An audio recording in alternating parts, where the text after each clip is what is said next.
చేవెళ్ల న్యాయవాది స్వప్న ఆత్మకు శాంతి కలగాలి. యువ న్యాయవాదుల జేఏసీ కన్వీనర్ పొన్నం రవీందర్ యాదవ్ నిందితులను కఠినంగా శిక్షించాలని డిమాండ్. రంగారెడ్డి కోర్టులో క్యాండిల్ ర్యాలీ అంటూ మనం చూస్తా ఉన్నామండి. ఇక్కడ స్వప్న చేవెళ్లకు చెందిన బార్ అసోసియేషన్ న్యాయవాది స్వప్నని తన అన్నే భూ కక్షలతో వాళ్ళ అన్నని గొంతు కోసి చంపడం తీవ్ర కలకలం రేపుతా ఉన్నది. దేనికోసం అంటే భూ పంచాయతీ కోసం. సో న్యాయవాదుల మీద చాలా రకాలుగా దాడులు జరుగుతూ ఉన్నాయి. ఒక విధంగా చూసుకుంటే కరీంనగర్లో వామన్ రావు దంపతులు ఎట్లయితే అంత కీలకంగా కత్తులతో దాడి చేసి నరికి చంపారు, ఆ విధంగానే అప్పటి నుంచి అంటే వామన్ రావు దంపతులు మొదలుకొని నేటి స్వప్నం వరకు కూడా ఇదే జరుగుతూ ఉంది. న్యాయవాదుల మీద దాడులు జరుగుతున్నాయి. అతి కీలకంగా దాడులు చేస్తూ ఉన్నారు, నరికి చంపుతా ఉన్నారు, ఒక్కొక్క దగ్గర కొడుతూ ఉన్నారు, కొన్ని చోట్ల లారీలతో గుద్ది మరీ చంపిస్తా ఉన్నారు. చాలా ఘోరాలు జరుగుతూ ఉన్నవి. ఇవన్నీ అడ్డుకోవాల్సిన అవసరం అయితే ఉన్నది. కరీంనగర్లో, నల్గొండలో, మహబూబ్నగర్లో, హైదరాబాద్లో, రంగారెడ్డిలో ఎక్కడ చూసుకున్నా న్యాయవాదులకు రక్షణ లేకుండా పోయింది. ఈ రోజులలో న్యాయాన్ని కాకపోయే న్యాయవాదులకి రక్షణ లేకపోతే ఎట్లాంటి అందరూ న్యాయవాదులు కూడా తెలంగాణలోని అన్ని బార్ అసోసియేషన్లు బైకాట్ చేయడం చూస్తా ఉన్నాం. అందరూ కూడా కొవ్వొత్తులతో క్యాండిల్ ర్యాలీ నిర్వహించి ఆ ఆత్మకు శాంతి చేకూరాలని చెప్పి మాట్లాడుతూ ఉన్నారు. అదేవిధంగా న్యాయవాదులకు రక్షణ కల్పించాలి, అడ్వకేట్ ప్రొటెక్షన్ యాక్ట్ తీసుకురావాలి, ఆత్మరక్షణ కోసం అడ్వకేట్లకు లైసెన్స్ గన్ను ఇవ్వాలని చెప్పి పొన్నం రవీందర్ యాదవ్ గారు డిమాండ్ చేయడం మనం చూస్తా ఉన్నాం. అదేవిధంగా వాళ్ళు డిమాండ్ జస్టిస్ అంటూ స్వప్నం న్యాయం జరగాలి అని చెప్పి వాళ్ళు నినాదాలు చేయడం చూస్తూ ఉన్నాం. సో ఇదండి.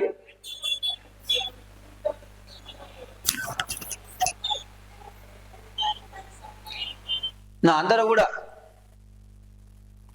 స్వప్నకు శాంతి జరగాలని చెప్పి క్యాండిల్తో ర్యాలీ నిర్వహించి ఆమెకు నివాళులు అర్పించడం మనం చూస్తూ ఉన్నాం. అందరూ రంగారెడ్డి బార్ అసోసియేషన్ అడ్వకేట్లు అందరూ కూడా ఆమెకు నివాళులు అర్పించారు. సో అందరూ కూడా ముక్త ఖండంతో, తెలంగాణ రాష్ట్రం అంతా కూడా ముక్త ఖండంతో స్వప్నం న్యాయం జరగాలి. ఇందులో పోలీసులు చాలా నిర్లక్ష్యం వహించారు. అప్పటికే 3 సార్లు కంప్లైంట్ ఇచ్చిందట, నాకు మా అన్నయ్యతో ప్రమాదం ఉంది, థ్రెట్ ఉన్నది, ఆయన చంపుతా అని చెప్పి నన్ను బెదిరిస్తా ఉన్నాడు అని చెప్పి 3 సార్లు కంప్లైంట్ ఇచ్చినా కానీ పోలీసుల నిర్లక్ష్యం వల్ల, వాళ్ళు సరైన యాక్షన్ తీసుకోకపోవడం వల్ల కూడా ఈ ఎత్త జరిగింది. ఆమెను కాపాడే ప్రయత్నం చేయలేకపోయారు. ఇందులో పోలీసులు కూడా చాలా నిర్లక్ష్యంగా ఉండడం కూడా చాలా ప్రధానమైన అంశం. అడ్వకేట్లకు ఈరోజు రక్షణ లేకుండా పోయింది. సో అడ్వకేట్లకు రక్షణ కావాలంటే అడ్వకేట్ ప్రొటెక్షన్ యాక్ట్ తీసుకురావాలి. చాలా ఏళ్ళుగా ఈ పోరాటం జరుగుతూ ఉంది. చాలా ఏళ్ళుగా ఈ అడ్వకేట్లతో డిమాండ్ చేస్తూ ఉన్నారు.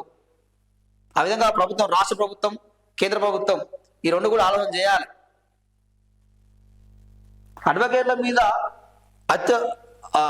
మర్డర్లు జరుగుతూ ఉంటే ఇక్కడ రాష్ట్ర ప్రభుత్వం స్పందిస్తలేదు, కేంద్ర ప్రభుత్వం స్పందిస్తలేదు. ఇక తెలంగాణ రాష్ట్రంలో కాదండి, దేశంలో 10 రాష్ట్రాలు జరుగుతూ ఉన్నాయి. దీన్ని అడ్వకేట్ మీద దాడిని ఒక మర్డర్ కేసుగానే చూస్తూ ఉన్నారు. మర్డర్ కేసు కోణంలో కాకుండా మాకు రక్షణ కల్పించే విధంగా అసలు ఎందుకు జరుగుతూ ఉన్నది? చాలా వరకు ఏం జరుగుతూ ఉన్నది అంటే ఈ కేసు అంటే స్వప్న కేసులో వాళ్ళ కుటుంబ సభ్యులు తగలరు, కానీ వేరే కేసులు, వామనరావు కేసుల విషయంలో కానీ, ఇంకో వాళ్ళ కేసు విషయంలో కానీ వాస్తవానికి కూడా వాళ్ళ కోర్టులో కేసులు వేస్తే ఎవరైతే ప్రత్యర్థులు ఉన్నారో మాకు అనుకూలంగా నువ్వు కొట్లాడాలి, మాకు అనుకూలంగా నువ్వు వాదించాలి, మాకు అనుకూలంగా తీర్పు వచ్చేలాగా నువ్వు చేయాలి, లేకపోతే నీ మీద దాడి చేస్తాం, నిన్ను కొడతాం అని చెప్పి ఫోన్ చేసి బెదిరిస్తా ఉన్నారు, ఇండియా మీదకి వచ్చి కొడతా ఉన్నారు. ఇక వినకపోతే ఆయన మీద దాడి చేస్తున్నారు, డైరెక్ట్గా ఆయన మీద దాడి చేసి చంపుతా ఉన్నారు. ఇలాంటి సంఘటనలు జరుగుతున్నాయి. కాబట్టి కేంద్ర రాష్ట్ర ప్రభుత్వాలు తక్షణమే ఈ పరిగణలోకి తీసుకొని అడ్వకేట్ ప్రొటెక్షన్ యాక్ట్ ఇంప్లిమెంట్ చేయాలి, ఆ చట్టం తీసుకురావాలి, దాన్ని అమలు చేయాలని చెప్పి కోరడం జరుగుతూ ఉంది.